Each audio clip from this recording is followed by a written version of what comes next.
All right, guys, I'm back again with another video, and I just wanted to say thank you guys so much for 2,000 subscribers. I made this channel not expecting to get any views. I made it expecting to get 5 views per video maybe, and I'd be happy.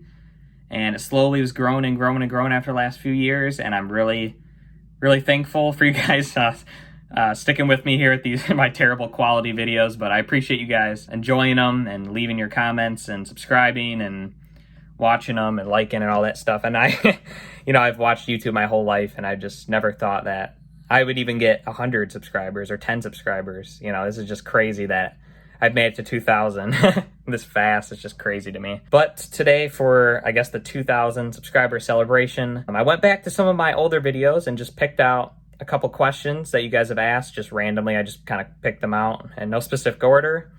And yeah, I figured I'd just answer some questions. So the first one here is from Retroflex, and he's a big supporter of mine. I appreciate you, man. I'm sure you'll be watching this one.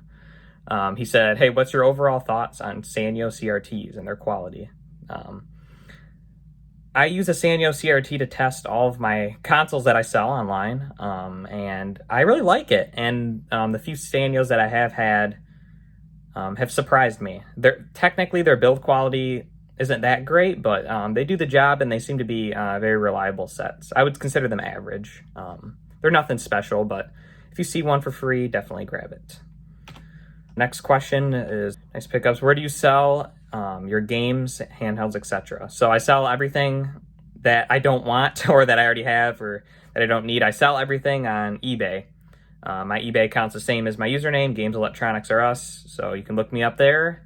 And there's a lot of cool stuff, so you might want to check that out. So yeah, that's where I sell all my stuff that I don't need. Have I ever tried selling on Amazon? Yes, I have. I have an Amazon seller account, and I never have sold anything. I absolutely despise Amazon's user interface. From what I understand, you really want to get a subscription service to something like these different programs, I guess, to make listing easier. I've just never really liked Amazon's process, and I know you can really only sell like specific things, where like I sell a lot of old stuff that Amazon would not be good to sell on Amazon. But yeah, it just doesn't lend too well to my business model, I guess. But yeah, I have attempted to sell on Amazon, but have had no success. It's kind of annoying, I guess. I just like eBay. Anyone can go on there.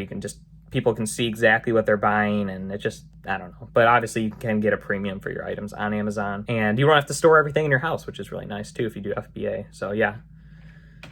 How much money do you spend on all of this? So this is my game room tour, and the reality is I haven't technically spent any money on my collection. A lot of it's just I buy lots, I keep a couple things, and sell a bunch of stuff where I profit and get to keep.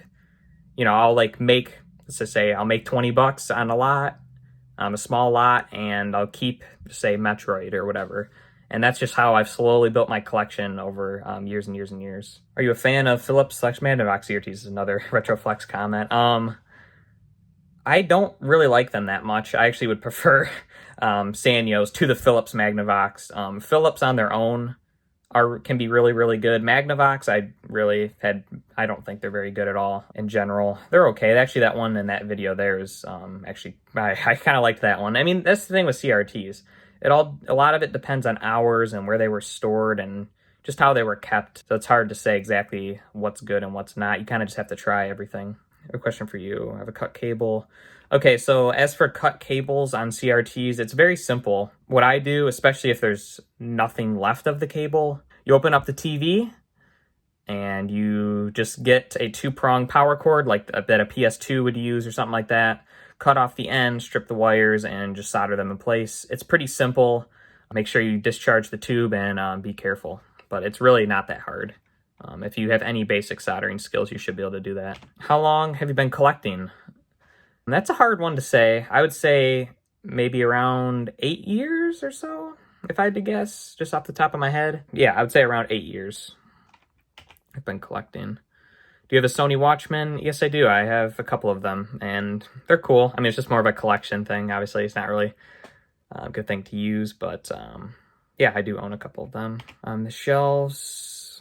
Okay, so he's talking about these white shelves that my TVs are on. Those are from Menards. I bought them at, and no, I did not have to reinforce them. They're actually, I think the shelves that or like the center shelves, I guess, just added enough support to them. They were able to hold up the CRT and everything just fine. Just curious, what's your most valuable gamer thing? I assume it was your Jaguar kiosk. Yes, you're exactly right. It is. That would definitely be my most valuable thing, and probably the favorite thing in my collection is my Jaguar kiosk. I will never sell that thing. And yeah, that's probably my most expensive piece as well. What shelves are those? I believe I'm assuming he's talking about the black shelves. They're like Atlantic Media shelves. That's what they're called. But yeah, and you can buy them at Best Buy. I think they're like $100. They're like the Elite Media shelves, something like that. It's not a garbage picking video. Why are you just looking for CRTs? Those literally the only things you don't want. I think he meant the only things that you do want. Yeah, I'm assuming. But I'm assuming he meant the only things that you do want. No, it's not the only thing I want, but I don't have a ton of room, and I really enjoy saving CRTs and testing them and cleaning them and selling them. So, like, I'm not going to be the kind of person to go down the street and see an end table in the garbage and sell it on Marketplace. You can do that. That's just not something that I want to do personally. But a lot of people do that stuff. For me, I just really enjoy saving the CRTs. And yeah, it's really the main thing I'm after. I mean, obviously, I get a lot of things out of the garbage and other places. But yeah, CRTs are the main thing I am looking for. I'm looking in the garbage. How do you find so many CRTs in this day and age? I wish I could help you. With that, to be honest, you just got to get lucky. I mean, most of the CRTs I find, believe it or not, are when I'm dropping my eBay shipments off, when I'm on the way to the post office. I find so many CRTs that way. And I think one major thing that you want to do, if you're really looking for CRTs and you're driving somewhere, if you have an option, take side streets. Don't take the main road because you're not going to find any there. Just try to drive down side streets as much as you can. That'll increase your chances. Try to drive in areas just with high population, because the more people there are, the more chances that you'll find the perfect CRT. Enjoy your videos. What percentage of theoretical sale price do you typically offer? About 50%? Yes, especially when you're talking about higher dollar items. Yes, 50% is what I offer on most things. Now, when you're talking about $5, $10 games, those I can't really pay 50%. Otherwise, I would lose my ass on those. So for cheaper stuff, I can't pay 50%. I just do like a wholesale price on that kind of stuff. But anything like $30, $40 or above, yeah, I'm paying 50%, or hopefully less. But if it's someone I know or whatever, I'm making an offer, yeah, I'll make 50% offer. I think, yeah, that was the last question I picked out. So yeah, that was pretty quick. Again, thank you guys so much. Like, I can't even describe like the fact that I have 2,000 subscribers. That is insane. Hopefully we can get to the next milestone of 3,000. That'd be pretty damn sweet. But anyway, thanks so much for watching, guys. How about this? Leave your comments down below. Maybe we'll do another Q&A like this. It's kind of fun to actually answer your guys' questions and communicate with you guys. So anyway, leave your questions down below for next time. And yeah, thanks so much for watching. Bye.